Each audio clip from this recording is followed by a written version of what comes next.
Hi everyone, this is Whitney Young, HGA's Program Coordinator. We are here with another round of Thread Talks today. But first, before we dive in, as we let people join this session, I wanted to give you a preview of what we have left on our schedule today. At 2:30, following this session, we have a Marketplace Live featuring Long Thread Media. And then we have at 3 p.m. Eastern, another round of Thread Talks featuring 3 more fabulous speakers. And be sure not to miss our 4 p.m. Eastern session, which is a panel discussion on our Certificate of Excellence program. And then we close the night with another round of Marketplace Live with Lunatic Fringe Yarn at 5:30 p.m. Eastern, and then a 6 p.m. installment of Thread Talks. And I know we've said this, but don't forget to sign up for the fashion show on Sunday. All you need is a camera so that we will be able to see you and your work on screen. And our marketing and advertising manager, Kathy, will do all the presenting of the details and share a little bit about your work. Without further delay, I want to turn it over to our first speaker this hour. Her name is Gail, and she will be presenting a little bit on Antarctica to Ireland, the story of the Edward Bransfield Commemorative Tartan. Take it away, Gail. I'm getting there, hang on. Where did that go? Hang on. I am a little misshapen it here. No worries, it should be share screen at the bottom. Yeah, I got a share screen at the bottom and I'm not getting it. There it is. Okay, now we can go.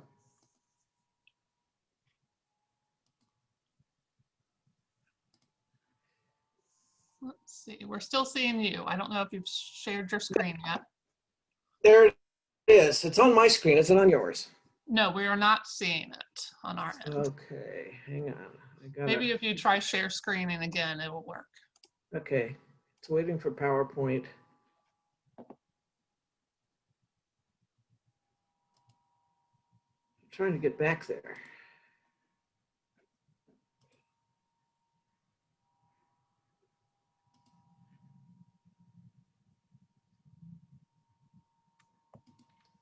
I can't get back to you. I don't know what's going on here. Hang on. There we go. Let me try it again. Yeah, I see it now. Okay. I am not getting a share screen. Let's see. Let me try sharing. Oh, there it goes. There it goes. Okay. It was a different spot. Let me move this and start here. And there we are. Can everybody see that? Yes, we can. Okay, good.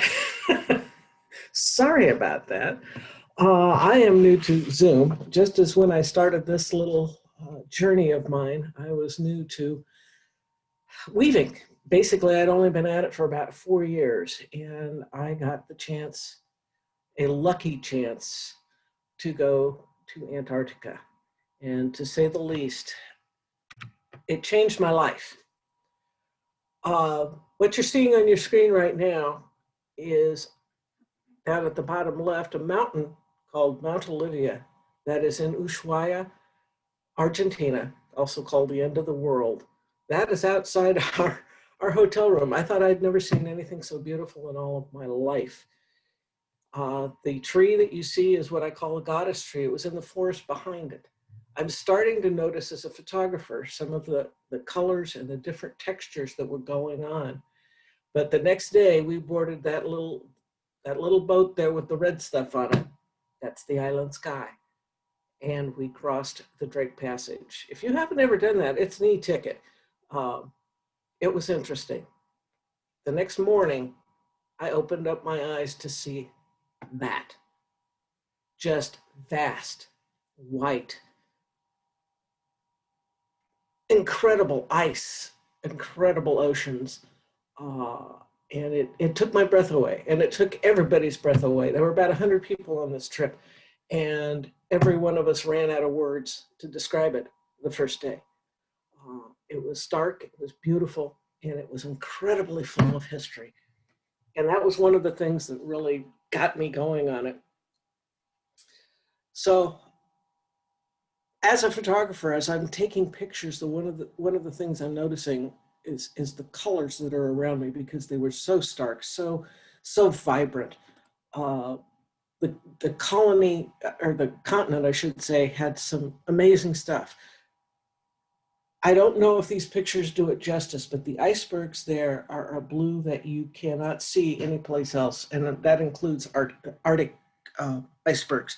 It is so clear, it is so transparent, translucent is the word I'm looking for. It just, again, it takes your breath away. But the one thing that we found, I mean, there are blue-black oceans and black rock and stark white snow and ice and moss. There is moss growing in Antarctica. How the heck it does that, I don't know, but it does. And it's this vibrant green. And among it, if you look close at that photograph, there's a little orange. It's lichen. And these are the colors that are just on the continent itself. When you get to the wildlife, and I'm sticking to just penguins here because I was fascinated by them, number one, and number two, I can't get all of the animals in here. I couldn't get all of the whales and all of the seals and everything else in here. But most of the colors that I took from it are here. The red from the rookeries. If you look at that top picture, what's that red? It's krill. It's leftover krill. Krill is a major staple to the penguin diet, obviously. They go out, they pick it up, they regurgitate it to their little ones, and what's left over ends up on the rocks. And as our guides told us as we came around the corner, they said, you're going to see your first rookery. You're going to smell it first. But the red stood out more than the smell. The other thing that I wanted to point out here were, I've got three species of penguin. The top one is a gentoo, the middle one is a chinstrap, and the bottom one is a macaroni. All of them had different colors. There's orange, there's a pink on the macaroni. A pink! How do you get pink on a penguin? But it is. The chinstraps mostly were near the rocks and things that carry the lichen, and they were the whitest, and they were the most black and white of all of the penguins. But those were colors that I kept in my head. So as we're coming back, I had met a man there, one of their experts, an ornithologist by the name of Jim Wilson. He happened to be Irish. And for the first time in my life, I heard an Irishman actually speak my first name correctly. It's from the word Gaelic. It is spelled Gael. I can't pronounce it as an Irishman does, but he did, and it was lyrical. He started me on this process. He said to me, when he found out that I was a weaver, I've got an Antarctica tartan that I don't like. Can you make one? Okay, I'm up for anything. I'd never even thought of it. So the first thing I had to do was to meet the requirements of a tartan registry. Because I wanted to have it named, I wanted to do the whole thing with it.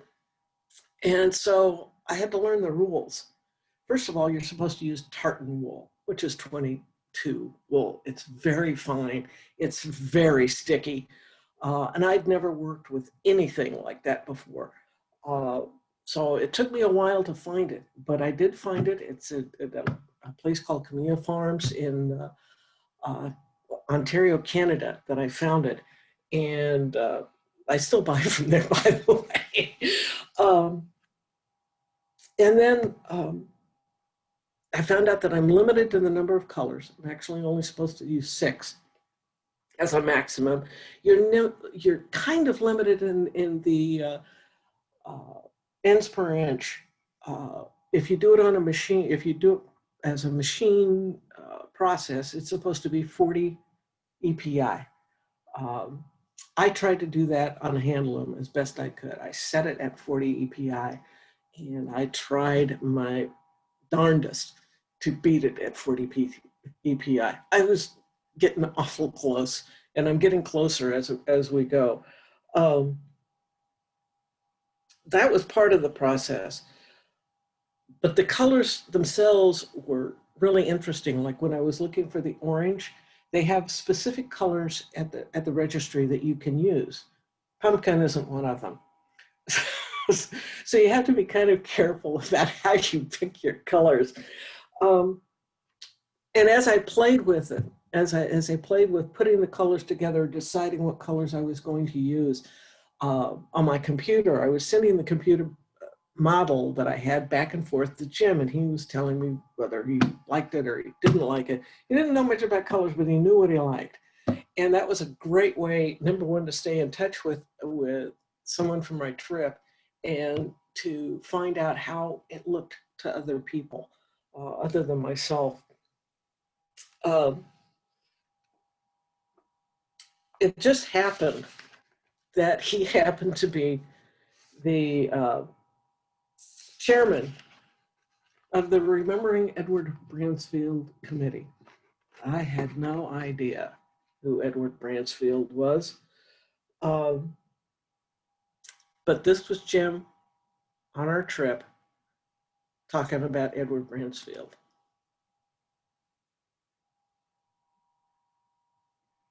Hang on, it's coming.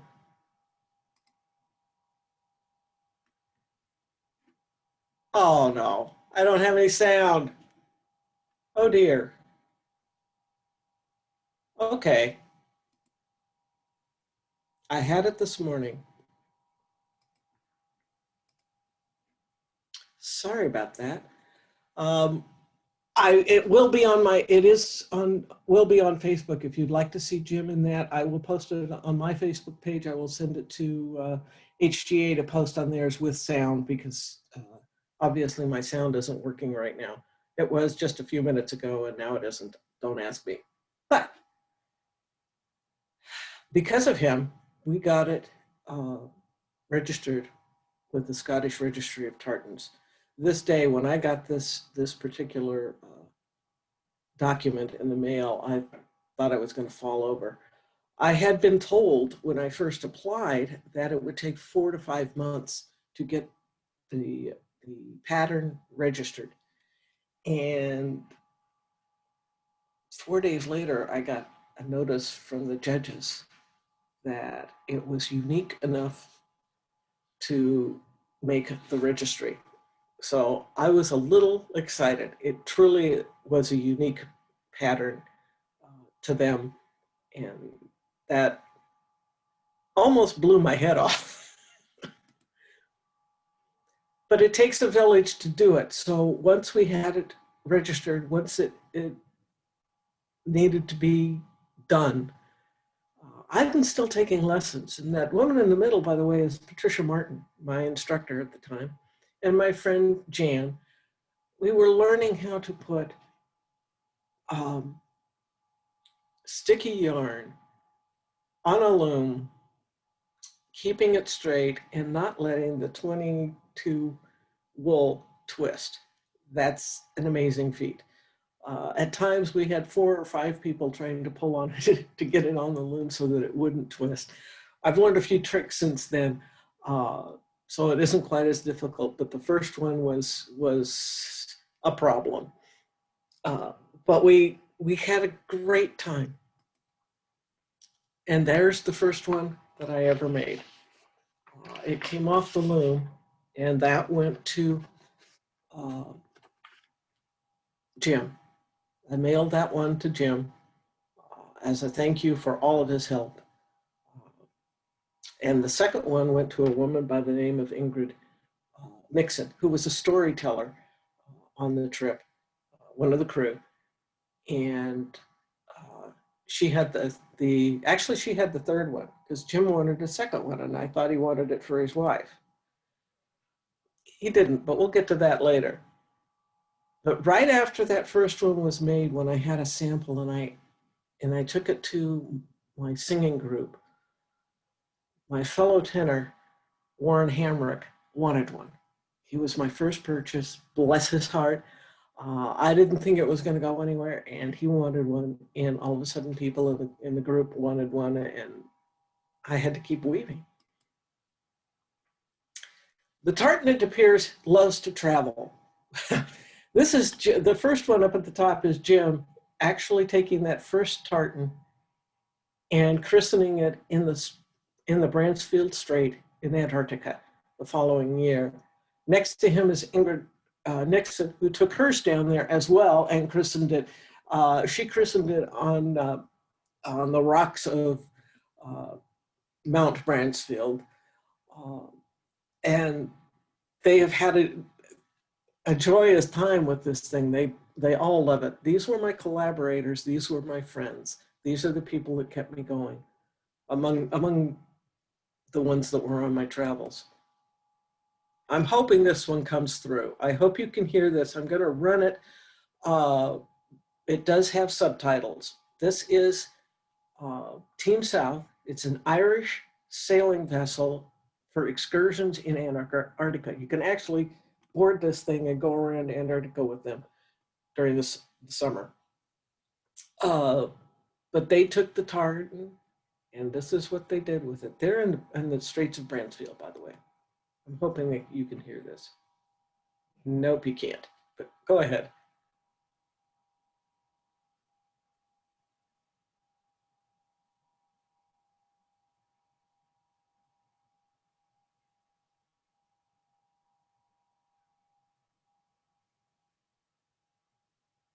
And yes, I almost lost my soul watching him not drop it.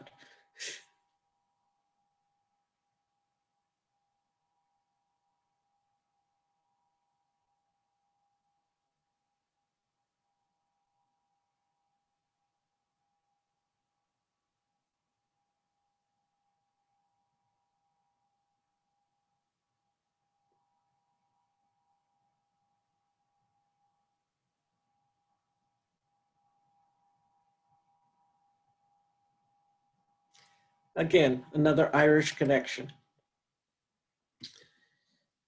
In 2020, January of 2020, the chairman of the Remembering Edward Bransfield Committee actually got their project completed. They actually unveiled the monument to Edward Bransfield in Ireland, in Ballinacurra, which was Edward Bransfield's hometown. There were 400 people there. It absolutely astounded all of us. And I had made scarves for each one of the committee members. So they were all wearing them. And we ended up giving one of the actual wool tartan ones, the Tartan wool tartans, to a direct descendant of Edward Bransfield. Most of the ones that the three tartans that you're seeing here, the three scarves that you're seeing here, are actually cotton versions of the pattern.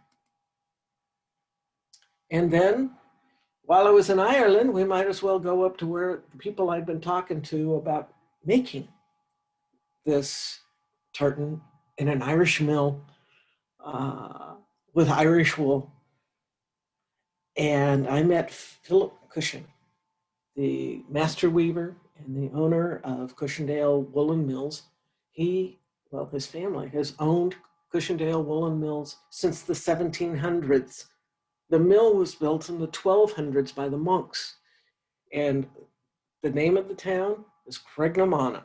That's as close as I can get to asking how it looks or asking how it sounds in Irish.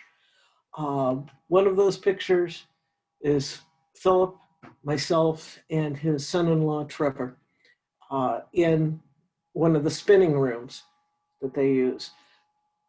That little culvert there is off of the River Barrow and has, as Philip would say, pure water. There is nothing but water.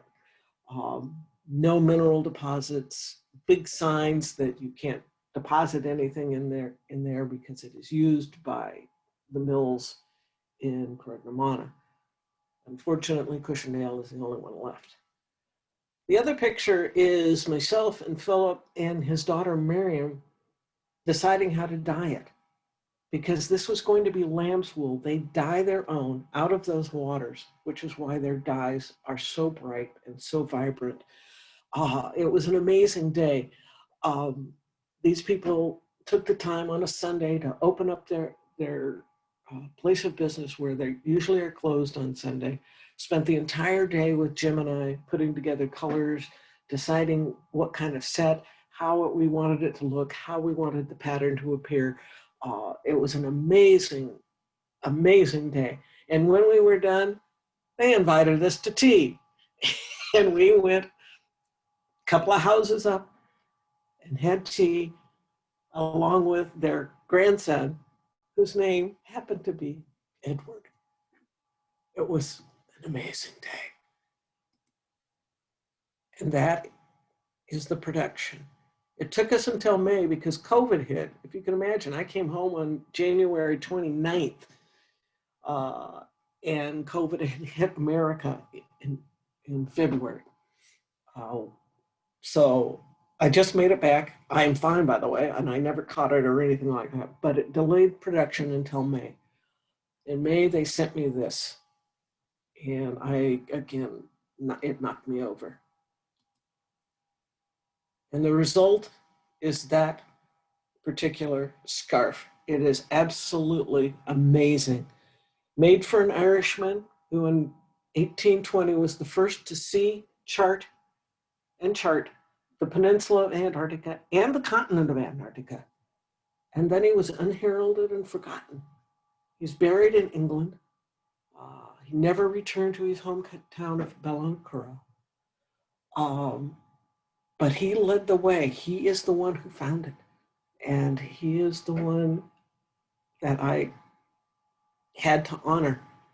So I have to thank Jim Wilson and Ingrid Nixon and Team South and Patricia Morton and the Scottish Registry of Tartans and all of those, my friends and family who inspired me and cajoled me and kept me going because I got really frustrated. There were a few words in there that you didn't want to hear.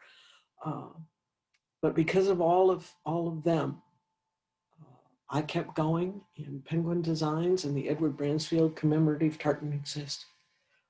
And I thank you all. Take care. Any questions? What a wonderful tartan. We'll be sure to provide your email address later for anyone who wants to reach out to you for more information. Yeah, I know you got us all wanting to go to Antarctica and Ireland as well on a visit once we are allowed to post-pandemic. Oh, I would love to go back. It would be so fun to go back to either place at this point. Wonderful. Thank you again for sharing your story. You're welcome. Now we're going to turn it over to Ann Morton, and she is going to give us a little insight into the Violet Protest, a national textile project that you can join.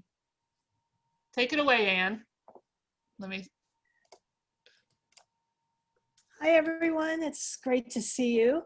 I am going to share my screen and tell you a little bit about the Violet Protest, but first I just wanted to say hello and thank you for inviting me today. So give me a second here.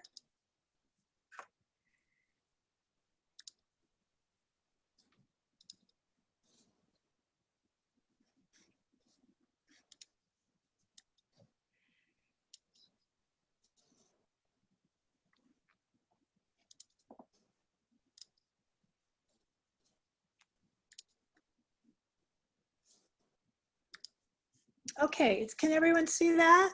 Yes, we see it great. Okay, great. So this idea kind of is cooking in my brain actually a couple of years before it actually came together, all the parts and the framework of the project. So the Violet Protest is really a national project that our core goal is to make at least 50 squares for each and every member of Congress in support of these values: respect for the other, citizenship, compromise, country over party and corporate influence, courage, candor, compassion, and creativity. So we all hold those core values dear, and we know that our Congress people do as well. But we also can see that the frenzy of Washington politics, sometimes we lose sight of those core values. So the color violet is a literal combination of the colors red and blue, which, when we all know, red and blue symbolize, the two-party system in our country. So having taught color for many years, I like the idea of the word violet because it's one letter away from the word violent. But our protest is a violent, supportive protest, but also a reminder to the members of the 117th Congress that if we're willing to come together, we hope that they can too. And no matter what their political leaning is, that when they make decisions, that they honor those core values that this project is all about. We know that as makers, whether we weave or knit or stitch, and lots of us do lots of techniques, we know that that's an American tradition of making, making crafted and productive objects that are beautiful, but also useful. We trust in that power of making. And that's a really core value of my particular practice, is to really highlight the power of making. We know that that has held our homes, our lives together, and now maybe even our country together. We know that through our hands, we can make that physical symbol, that through our collective voices, it's, a tangible expression of all the diversity in our country, but also our common hope for unity.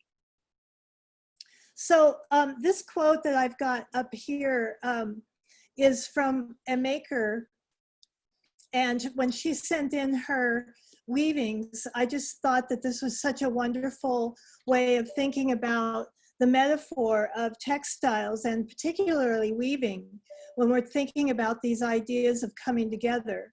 As with any woven piece, the warp threads, in her case they were red, and the weft threads blue, create a piece of fabric only when they are interlaced. They depend on each other to bring integrity and function and beauty to the fabric. Either alone would be just a pile of strings. So together, over and under, they create. So Nancy also told me when she wrote in, she said that when she retired from being a U.S. magistrate judge, instead of giving her a gold watch, they gave her a loom. So I thought that was really fun.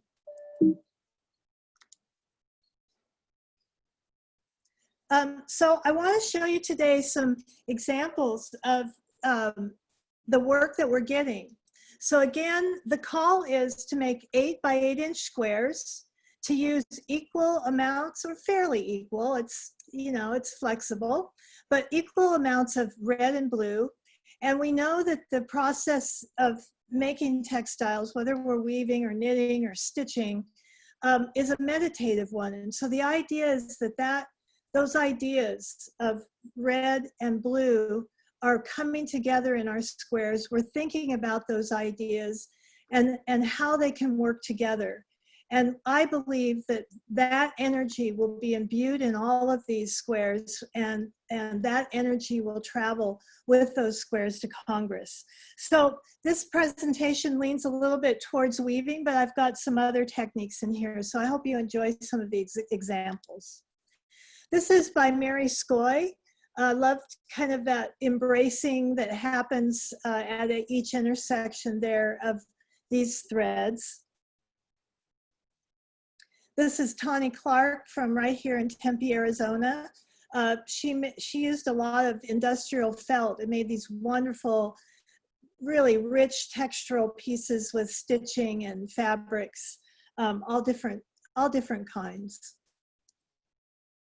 This is Sally Aubry, and again, her piece just demonstrates how you can set the loom up with one basic threading, so you've got that basic fundamental structure, but then by changing your treadling and your throwing sequence, you can completely change how that fabric looks. And so it's a beautiful example of that. This is Callie Floor. She's a costume designer from San Francisco. And this is Cynthia Pendergrass. She wrote me when she sent in her squares to say that she really worked hard to get her squares to look violet. Now you're seeing a real close-up of this, but I will attest to the fact that it's a wonderful combination. So when you see the overall impression of her weaving, it really does give you that impression of a deep purple violet. We've also been getting some tapestry as well as floor loom pieces. So you can see kind of the variation in the reds and blues and how that's coming together in the middle in this particular weaving to create that violet color. So a lot of flexibility in what you can do with your squares. This is Duarte Weaver and Weber, excuse me, and her woven square is actually using plastic bags from the Wall Street Journal and the New York Times. So I just really love this wonderful connection of this interlock between the two colors in her square. And this is Heather Kirchner, a really interesting crochet piece. I just thought it was a lot of fun. This is Jerry Scarf, whose picture you saw at the beginning of this presentation. It looks really heavy and woolen, but it's actually beautifully light and airy. So I'm really astounded with her name. It's the perfect name for her because I imagine her weaving lots of scarves. Her squares had lots of variation, but all of them had this really light, fuzzy, beautiful texture to them. Cheryl Hopper, she sent me several different kinds of squares, but the ones that are my favorite are these really free-form crochet pieces that I think she starts at one spot and just goes out from there, and I think they're just a lot of fun to look at. This is Linda Shin, and I've got a few of her pieces. She sent in quite a variety, but this particular one is this really kind of beautiful overshot piece.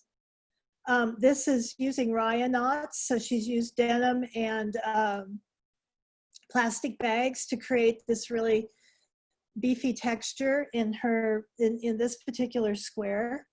What's really fun about this project, it gets you an opportunity to, if you've been wanting to try a particular graft or pattern, you can do that and not commit too much length or time to it, and create your squares and change them up and do a lot of experimentation, in the length of your warp for this project. This is Suzanne Hokinson from Savannah, Georgia, using this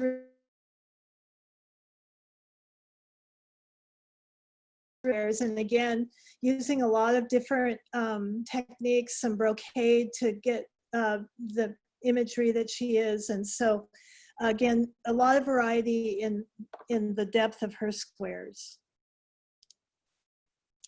And we don't have too many guys, but we do have a few. And Northfield Yarn in Minnesota, Northfield, Minnesota, really took this project on and got a group together. And so this is one of the knitted squares from that group. And I just thought this particular pattern was really stunning and beautiful. And it's made by Steve Lawler. And another tapestry, kind of an abstract representation of red, white, and blue, the flag as it blows in the wind. I thought it really paired nicely with this applique piece from Tara in Carlsbad, California, where she really got illustrative with her representation of the US Capitol. This is a good friend of mine, Candace Wilkinson. She used to actually run a weaving school in Vermont. So she's a weaver. She did lots of different squares, but this is one of the weavings that she did, combining different shades of red and blue. This is Dawn Swaim, and I really loved the texture of her pieces, kind of a nod to Cantha cloth with the running stitch, and just the combination of colors and fabrics that she used was just really appealing in all of the squares that she sent. You could see from her square, there's just a variety of different edge finishing, but what we do ask is that whatever technique you're using, that you fully finish each square just in the way that fits your own aesthetic, and that can mean a lot of things. And this is Nancy Noeck's square, the quote that I read to you earlier. And so I just really love this pattern and this weaving and the combination of the thread or yarn thickness that she used. One thing that we do at the Violet Protest is we have the square of the week, and this particular square was square of the week about a month ago. And so that square is posted on our website. If I have time, I can show you that a little bit later. And it also gets posted on Instagram and Facebook and Ravelry. So we're trying to spread the beauty of all these squares through social media as well. And this square is from Red Lodge, Montana. And an artist, a friend of mine, got a group of people together. Again, up there, they had a little exhibition of 50 squares that they made between, I think, about 20, 25 people.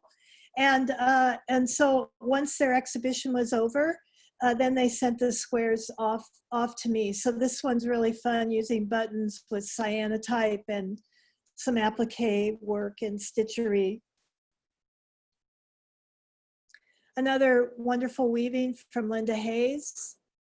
Again, lots of different techniques and patterns.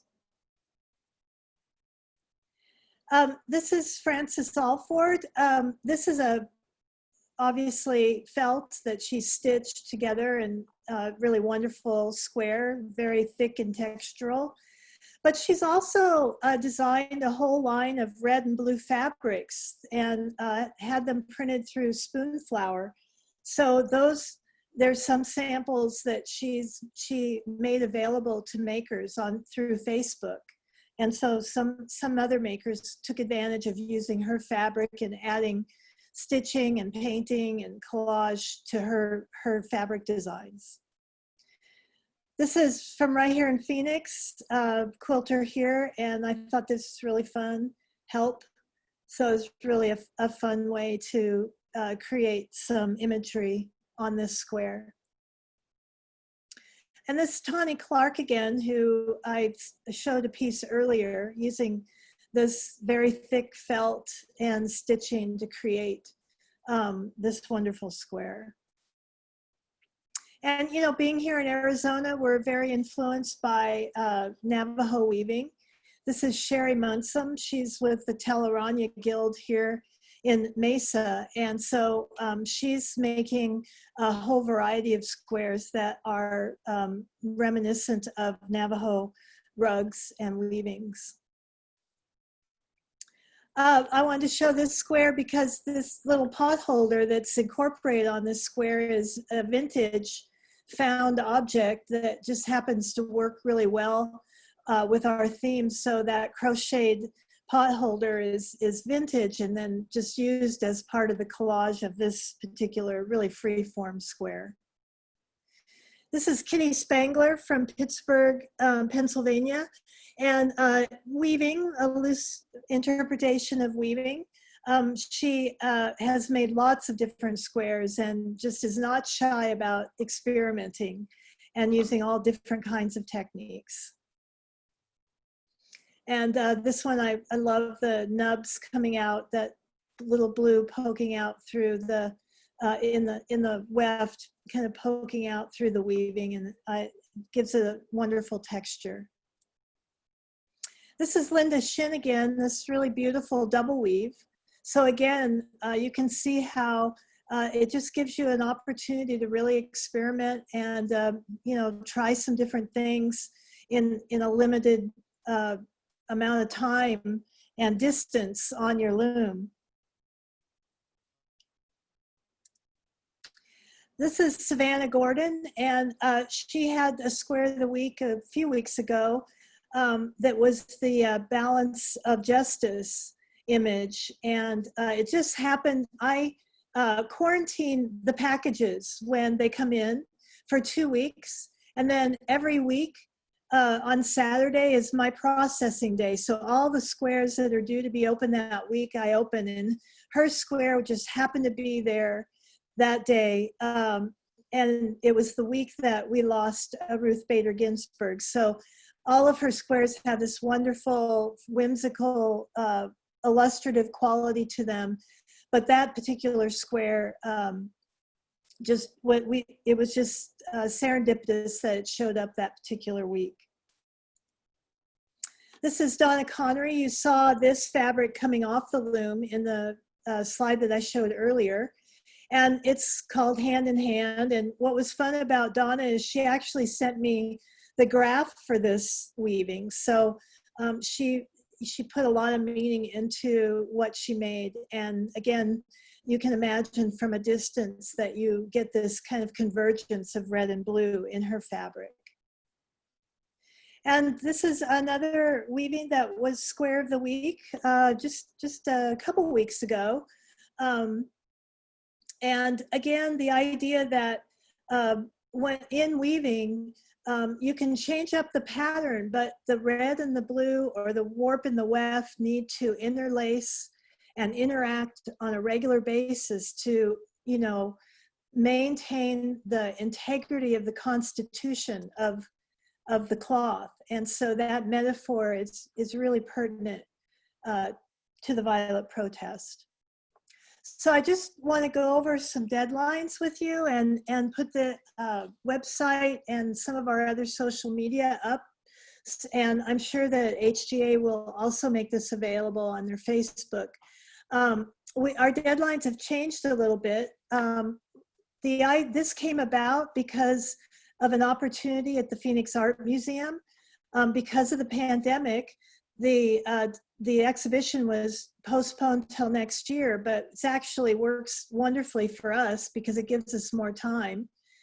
So if you want to be guaranteed to be included in that exhibition, the deadline is February 1st, 2021. And squares going to Congress, though, in those packages to the 117th Congress, we'll be accepting squares all the way up until August 1st. So you can go to violetprotest.com. On Instagram is @TheVioletProtest, and same on Facebook. You can just search The Violet Protest, and same with Ravelry. We're there too. So I'd like to just take a moment and run through the website. So let me stop sharing for just a moment. We have about a minute left. Okay.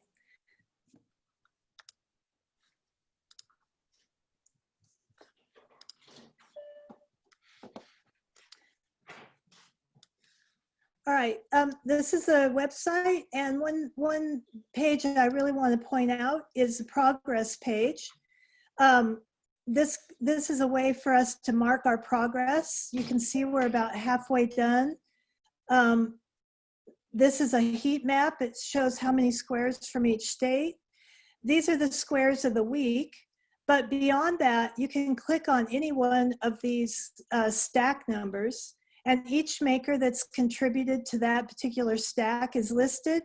And at least one square, here's that balance of justice I was talking about earlier, at least one of your squares is represented on the website. So, you know, depending on how many you send in and the variety of your squares, I shoot at least 2, maybe 3 or 4 of your squares, and they're posted on the website. So, and you can learn more about the project. This takes you through the steps of the project.